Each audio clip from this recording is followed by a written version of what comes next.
तो the रिनकार्नेटेड emperor के पिछले एपिसोड में हमने देखा था कि सायन के फादर ने उसे बहुत सारे ब्लू क्रिस्टल दिए थे ताकि वो अपने आगे के खर्चे और अपना एडमिशन स्टार एकेडमी में आसानी से करा पाए। और अब आगे तो एपिसोड के स्टार्टिंग में हमें ट्रेजर हाउस का सीन दिखाया जाता है, जहाँ पर हम टीचर यून, सायन और कुछ डिसाइपल को देखते हैं जो कि इस ट्रेजर हाउस में घूम रहे थे। जिनमें से एक डिसाइपल दूसरे डिसाइपल को बोल रहा था कि यह ट्रेजर हाउस किसी पैलेस से कम नहीं है।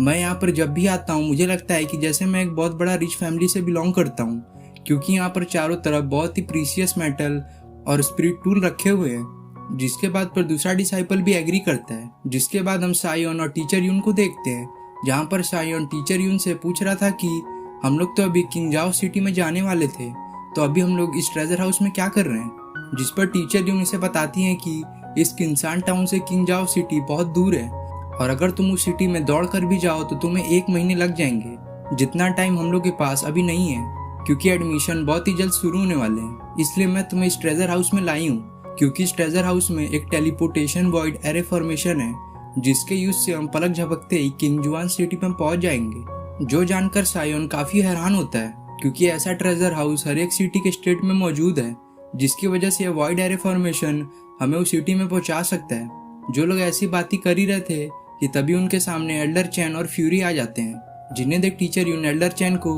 एक पोटली भर के पैसे देती हैं और बोलती है हमें वो टेलीपोर्टेशन वॉइड एरे फॉर्मेशन का यूज करना है। जिस पर एल्डर चैन फ्यूरी को इशारा करते हैं, जिनका इशारा पाकर फ्यूरी एक बड़े से जेड को लेकर एक दीवार में खाली जगह में फिट करता है, जिसके फिट करते ही सायन, टीचर यून और उन डिसाइपल के नीचे एक एरे फॉर्मेशन बन जाता है, जो कि वही फॉर्मेशन होता है जिसकी बातें अभी वो लोग कर रहे थे।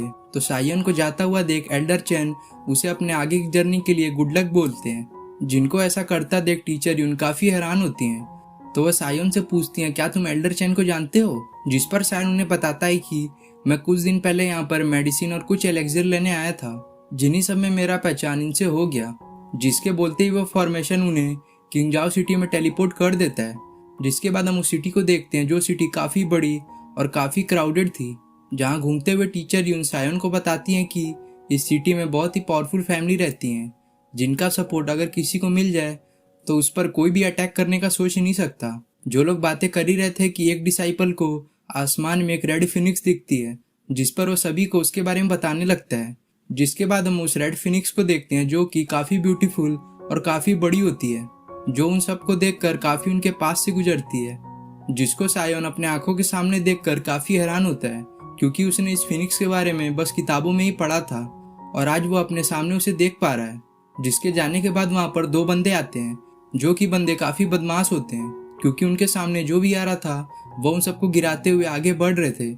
जो बात सायन को काफी बुरी लगती है, तो वह उनसे फाइट करने को बढ़ता है, पर टीचर यून उसे रोक कर बोलती हैं अगर आज तुमने इनसे फाइट किया तो तुम अपना एडमिशन स्टार एकेडमी में नहीं करा पाओगे, क्योंकि उसके लिए बहुत ही कम समय रह गया है। जो बात सायन को सही लगती है, तो वह उन दोनों को जाने देता है।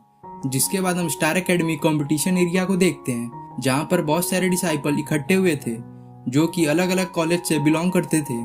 जहाँ पर जाते वक्त टीचर यून सायन को बता रही थी कि स्टार एकेडमी में हर साल अलग अलग एकेडमी के स्टूडेंट आते हैं, जिनके बीच में यहाँ पर कंपटीशन कराया जाता है। जिस कंपटीशन में जो स्टूडेंट अपनी जगह टॉप 10 में बना पाता है, उसे इस एकेडमी में एंट्री मिलती है। तो टीचर यून सायन को बोलती है मैं तुम्हारा रजिस्ट्रेशन कराने जा रही हूँ, तब तक तुम यहाँ पर अपना वार्म अप करो। जो बोलकर टीचर यून वहाँ से चली जाती है। जिनके जाने के बाद सायन वहाँ पर आसपास के लोगों को देखने लगता है, जिनमें कुछ लोग कल्टीवेशन कर रहे थे, तो कुछ लोग आपस में इस कंपटीशन के बारे में बात कर रहे थे। जिस पर सायन भी वहाँ पर बैठकर कल्टीवेशन करने लगता है।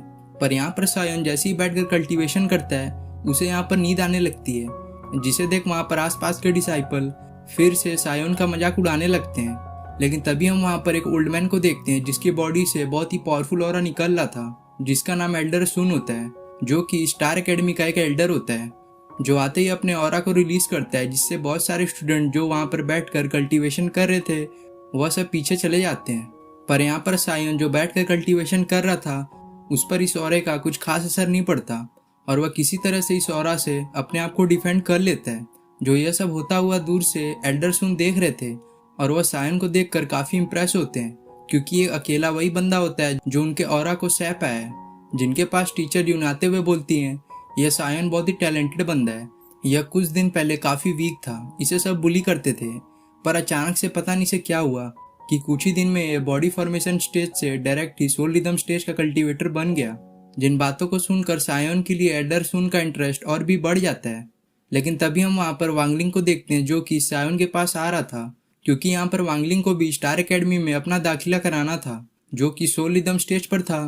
तो वह भी सायोन के पास आते हुए बोलता है, अगली बार तो तुम बच गए क्योंकि तुम्हारी किस्मत काफ़ी अच्छी थी, पर इस बार नहीं बच पाओगे। जो बोलकर वो अपना ऑरा रिलीज करता है।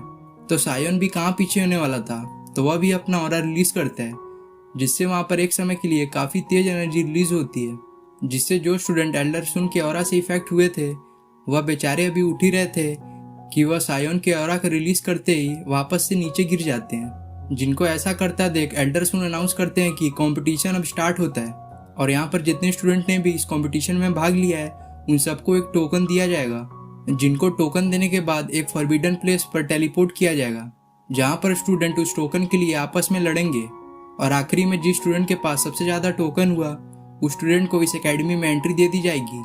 जिनके ऐसा करते ही सभी स्टूडेंट लाइन में लग जाते हैं और उन सभी को एक एक टोकन देकर उस फॉरबिडन एरिया में भेज दिया जाता है। जिसके बाद हम उस फॉरबिडन एरिया को देखते हैं जहाँ पर दो बंदे पहले से ही किसी के लिए घात लगाकर बैठे थे, पर उनकी फूटी किस्मत क्योंकि उनके सामने सायोन टेलीपोर्ट होकर आता है, जिसको दो बंदे कमजोर समझकर उस पर तुरंत ही अटैक करते हैं ताकि वह उसका टोकन ले सकें।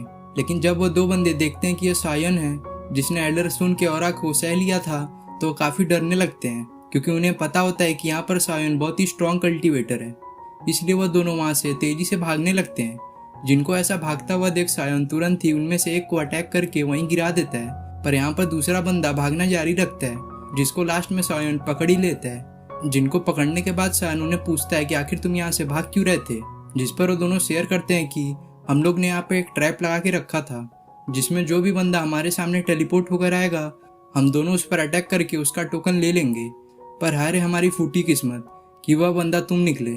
जिसके बाद वो दो बंदे यह भी इंफॉर्मेशन शेयर करते हैं कि यहाँ पर बहुत सारे लोगों ने आपस में टीम अप किया है ताकि वह दूसरे स्टूडेंट का टोकन बहुत ही आसानी से ले सकें। जिनकी बातों को सुनकर सायोन उनका टोकन लेकर उन्हें छोड़ देता है। जिन दोनों बंदों से सायोन थोड़ा आगे आकर एक प्लान के बारे में सोचता है, जिसके बाद हम सायोन को एक बूढ़े आदमी के रूप में देखते हैं जो कि एक डंडे के सहारे लंगड़ाते हुए आगे बढ़ रहा था। और यहाँ पर सायोन ऐसा इसलिए कर रहा था ताकि बाकी बंदे समझे कि वह वीक है, जो समझकर वो लोग तुरंत ही उस पर अटैक करने को बढ़ेंगे। और यह प्लान सायोन का वर्क करता भी नजर आता है, क्योंकि जब सायोन ऐसे ही लंगड़ाते हुए जा रहा था तभी उसके पास 3 बंदे आते हैं जो बोलने लगते हैं, अरे ओल्ड मैन, हमें अपना टोकन दे दो और हम तुम्हें यहाँ से जाने देंगे। पर उन सबको क्या पता था ये सब सायोन का एक प्लान था, जिसका वो लोग पता लगा सके उससे पहले ही सायोन उन तीनों बंदों को बहुत ही बुरी तरह से मारता है और उनका टोकन भी लास्ट में ले लेता है। जिसके बाद हमारा सीन वांगलिंग और सारा की ओर शिफ्ट होता है, जो लोग कुछ और डिसाइपल के साथ आपस में डिस्कस कर रहे थे कि यहाँ पर हम सायोन को इस कंपटीशन को जीतने नहीं देंगे, जिसमें वो प्लान बनाते हैं कि हम लोग अलग अलग होकर पहले सायोन को ढूंढेंगे। जिसके बाद हम में से जिसको भी वो मिल जाएगा वह एक इशारा देगा, जो इशारा पाते ही हम सब लोग उसे धर दबोचेंगे। जो प्लान बनने के बाद वह सब अलग अलग हो जाते हैं, पर यहाँ पर सारा वांगलिन से बोलती है कि यह कंपटीशन काफ़ी हार्ड होने वाला है, इसलिए हमें यहाँ पर सायोन के साथ टीम अप कर लेना चाहिए, जिससे हमारी जीतने की परसेंटेज बढ़ जाएगी। पर वांगलिंग तो पहले से ही सायोन पर भड़का हुआ था, इसलिए वो सारा को धक्का देते हुए बोलता है, तुम ही जाओ उसके पास, मैं सबके लिए अकेला ही काफ़ी हूँ। जो बोलकर वह सारा को छोड़कर वहाँ से चला जाता है। जिसके बाद हम सायोन को देखते हैं जो अभी भी बूढ़े आदमी का एक्टिंग करते हुए आगे बढ़ रहा था, लेकिन तभी वो अपने सामने सारा को देखता है, जिसे देख सारा तुरंत ही वहाँ से अपनी जान बचाने के लिए भागने लगती है, क्योंकि उसे पता होता है कि आज सायोन उसे छोड़ेगा नहीं। जहाँ भागते हुए सारा सभी को बताने के लिए कि उसे सायोन मिल गया है, वह एक क्रैकर को हवा में उछाल देती है, जो कि काफ़ी तेजी से वहाँ पर ब्रस्ट करता है। पर तब तक सायोन ने भी सारा पर अटैक करके उसे नीचे गिरा दिया था। तो सायोन उसके पास जाते हुए बोलता है, आज तुम कहाँ भागोगी, मैं भी देखता हूँ। उस दिन तो तुमने मुझसे वो ब्लू क्रिस्टल छीन लिया, पर आज मैं तुमसे उसका बदला जरूर लूंगा।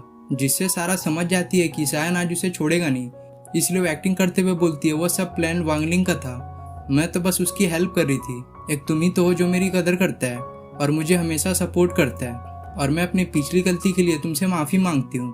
और वैसे भी हम इतने पुराने दोस्त हैं, तो क्या तुम मुझे उसके लिए माफ़ नहीं कर दोगे। जो बोलते हुए सारा एक नाइफ निकाल कर सायोन पर उससे अटैक करती है, पर यहाँ पर सायोन तो इसके लिए पहले से ही तैयार था। तो सायोन तुरंत ही सारा का हाथ पकड़ लेता है, जिससे वह नाइफ सायोन को हिट नहीं कर पाता।